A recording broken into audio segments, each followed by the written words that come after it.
दोस्तों नमस्कार, मैं हूं वीरेंद्र चौधरी। दोस्तों, जब बगावत होती है तो कहीं ना कहीं कुछ ना कुछ गलत हो रहा होता है, और जहां कहीं कुछ गलत हो रहा होता है वहां देर सवेर बगावत होनी लाजमी है। आज देश में जो कुछ हो रहा है वो क्या सच है, क्या झूठ, क्या सही, क्या गलत, इसका आकलन भी किया जा रहा है। आज हम आपको एक ऐसी खबर दिखाने जा रहे हैं कि जहां एक नवयुवती ने संविधान बचाओ एक संगठन खड़ा किया है। उन्हें संगठन बनाने की आवश्यकता इसलिए पड़ी कि उनका कहना है कि संसद में एक कानून पास होने जा रहा है कि जिसके अंदर गांव के प्रधान का ग्रेजुएट होना ज़रूरी है, जबकि जो हमारे विधायक और सांसद हैं, जहां कानून बनता है और जहां कानून का पालन कराया जाता है, वो लोग अंगूठा छाप हैं। तो इसका मतलब संसद ये चाहती है कि उनके सामने सभी लोग तोताराम रहें और वो जो चाहें वो करते रहें। उन्होंने निजीकरण के विरोध के लिए भी कहा है कि ये संविधान के विरुद्ध है। तो मैं चाहता हूँ कि आपको ये चीज़ दिखाऊं कि आप समझें और देखें कि ये संविधान बचाओ कमेटी जो बनी है उसकी राष्ट्रीय अध्यक्ष क्या कह रही हैं। साथियों, मैं पूजा जायसवाल, भारतीय संविधान सुरक्षा परिषद के राष्ट्रीय अध्यक्ष। साथियों, मैं आप सभी लोगों को यह बताना चाहती हूं कि हमारा भारतीय संविधान सुरक्षा परिषद संविधान विरोध के साथ छेड़छाड़ करने वाले संविधान विरोधियों के साथ असहयोग आंदोलन छेड़ेगा। संविधान के साथ छेड़छाड़ होने या संविधान विरोधियों को सबक सिखाने का बस एक ही तरीका है, उनके साथ असहयोग आंदोलन छेड़े। जो संविधान में दिए गए आर्टिकल 14 का विरोध करते हैं, हम उन संविधान विरोधियों के खिलाफ असहयोग आंदोलन छेड़ करके ही अपने संविधान को बचाने का काम कर सकते हैं। ऐ मेरे देश की जनता, आज नेताओं की दोहरी चाल को देखिए कि एक एक नेता माला माल होता जा रहा है और आम जनता फटेहाल होती जा रही है। उसका एक उदाहरण मैं देना चाहूंगी साथियों कि अभी एक नियम ला रहे हैं या लाया जा चुका है कि ग्राम प्रधान यानी कि ग्राम स्तर का जो चुनाव होता है ग्राम प्रधानी का, वो लड़ने के लिए कम से कम आपको ग्रेजुएट होने की जरूरत है। लेकिन संसद और विधानसभा में जाने के लिए अंगूठा टेक भी चलेगा। यह है संविधान विरोधियों की दोहरी नीति, कूटनीति। साथियों, यह सोचने का विषय है कि जो कानून बनाए वो अंगूठा टेक है। जो कानून बनाते हैं संसद और विधायक में जाकर के, विधानसभा में जाकर के, वो अंगूठा टेक भी चलेंगे, लेकिन जो उसका पालन करेंगे, जो उसके रक्षक हैं, एक ग्राम स्तर का व्यक्ति ग्राम प्रधान का यदि चुनाव लड़ना चाहे तो ग्रेजुएट होने की जरूरत है। मेरे देश की भोली भाली जनता, मैं आप सभी लोगों को यह बताना चाहती हूं, यह संविधान विरोधी सरकार आपको आपके ही अधिकारों से किस प्रकार वंचित कर रही है। एक तरफ सरकार देश की जनता को प्रलोभन के रूप में 6,000 रुपया दे रही है। क्या करने के लिए?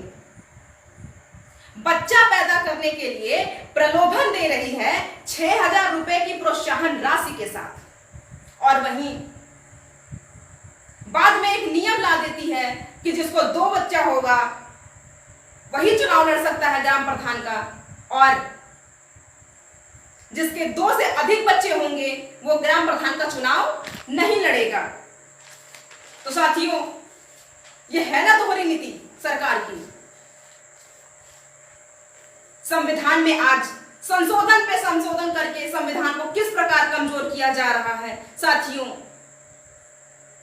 यह आप सभी लोगों की एक मांग होनी चाहिए कि यदि सरकार को संशोधन ही करना है संविधान में, तो एक संशोधन ये भी करे कि संसद में योग्य पढ़ा लिखा व्यक्ति जाए। जो कानून बनाते हैं योग्य पढ़ा लिखा हुआ व्यक्ति जाए। साथियों, लोग कहते हैं कि अगर ऐसी बात है तो अंबेडकर साहब को संविधान में पहले ही लिख देना चाहिए था। लेकिन मैं आप सभी लोगों को यह बताना चाहती हूं कि जिस समय हमारा भारतीय संविधान लागू हुआ था उस समय हमारे देश में पढ़े लिखों और शिक्षित की कमी थी, इसलिए इस तरह का कानून लाया गया। लेकिन आज के समय में पढ़े लिखों की कमी नहीं है, इसलिए यदि संशोधन करना भी है तो ऐसा संशोधन किया जाए कि पढ़ा लिखा योग्य व्यक्ति संसद में जाए जो कि कानून बनाते हैं। लेकिन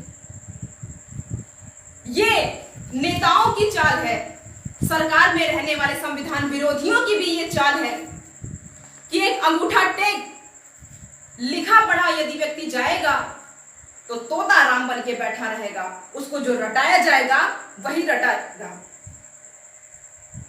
इसका एक उदाहरण भी है कि हमारे ही SC ST OBC के लोग जो सुरक्षित सीट से चुनाव लड़ करके संसद या विधानसभा में जाने का काम किए हैं, आज वो सभी लोग लिखे पढ़े अयोग्य, अज्ञानी, घमंडी तोता राम बैठे हुए हैं, जो कि संविधान के साथ उनके नजरों के सामने आर्टिकल 14 का विरोध करके निजीकरण को बढ़ावा दिया जा रहा है। लेकिन वो फिर भी शांत हैं और शांत रह करके देख रहे हैं।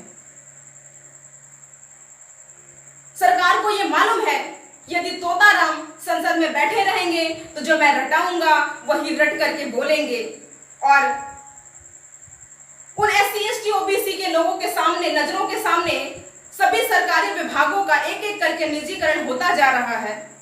लेकिन संविधान को एक एक करके खत्म किया जा रहा है, लेकिन ये फिर भी शांत बैठे हैं। और सबसे बड़ी बात तो ये है कि आज सत्यमेव जयते की जगह पे यतो धर्मस्ते जय रखा गया है।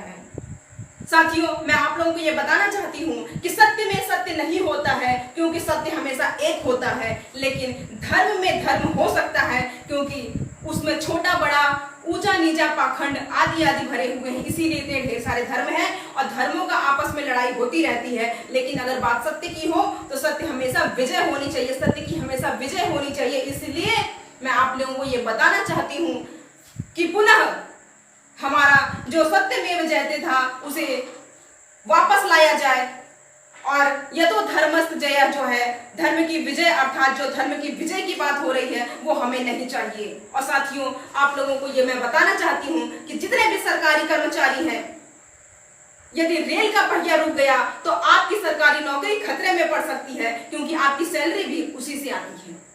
तो इसलिए कि सभी सरकारी कर्मचारियों से यह अनुरोध है कि यदि किसी एक विभाग का निजीकरण हो रहा है तो आप सभी लोग खुलकर मिलकर विरोध करें। साथियों, भारतीय संविधान सुरक्षा परिषद आपके साथ है। आइए एक मुहिम छेड़ते हैं कि जिस प्रकार सरकार ये कह रही है हमारे सरकारी कर्मचारियों को जबरदस्ती रिटायर किया जा रहा है, ये कह करके रिटायर किया जा रहा है कि 50 साल के बाद एक कर्मचारी का शारीरिक और मानसिक रूप से रिटायर हो जाता है। तो साथियों, आइए हम लोग मिलकर के ये प्रण करें कि संसद और विधानसभा में जो कानून बनाने की प्रक्रिया होती है वहां पर 50 साल से ऊपर का कोई भी व्यक्ति यदि चुनाव लड़ता है तो हम उसको वोट ना करें, क्योंकि वो भी तो शारीरिक और मानसिक रूप से रिटायर है।